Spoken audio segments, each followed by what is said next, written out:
si Lord hindi napapagod magpatawad. Si Lord hindi napapagod mag-pursue. Si Lord hindi tumitigil na kumalabit, kumatok, humabol.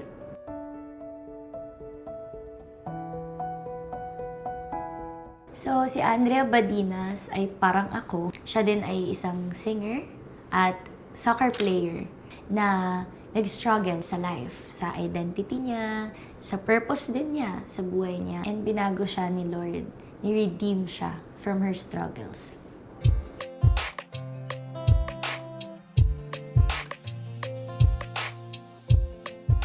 It was hard. Nag-artista na ako for a very long time. But it's different na to be offered ka isang role na testimony. So it's a true story.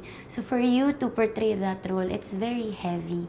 So nung narinig ko siya parang una, Lord, ako talaga? Pangalawa, Lord, sure ka na? It's very hard, pero at the end of the day, it's the Lord's peace that came to me to accept the role. So one, I did before taping, I really fasted for it. So fasting is one of those many tools I needed to do to align my heart to the will of the Lord.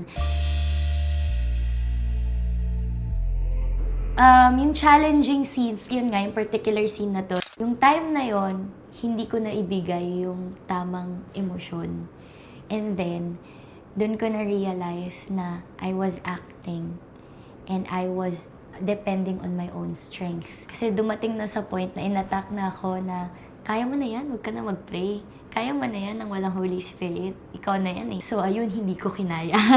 Hindi ko siya kaya. Again, this film is not just acting. You need to include the Holy Spirit. You need to include God in it. And there I realized na, Lord, apart from you, I am nothing.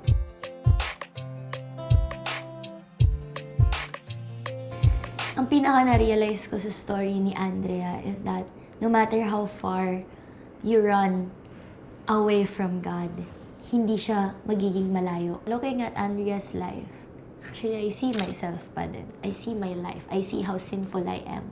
I see how stubborn I am. I see how, ayun, katulad nun, I'm doing things for the Lord, pero biglang shift ng ako na naman. Yung pinaka nag-resonate talaga sa akin is yung kung gaano si Lord hindi napapagod magpatawad. Kung gaano si Lord hindi napapagod mag-pursue.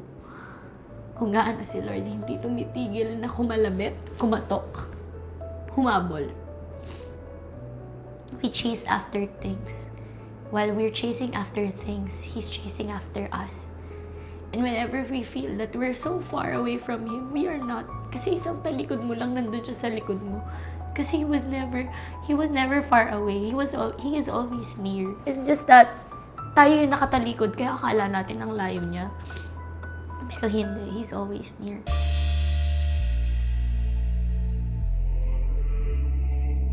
Sobrang importante mapanood ng mga tao to.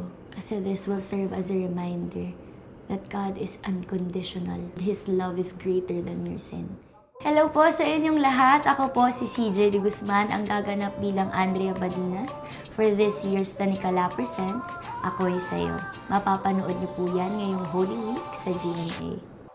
Naaalala ko pa nung una kitang nakilala, lahat ng pag-aabalay sa isang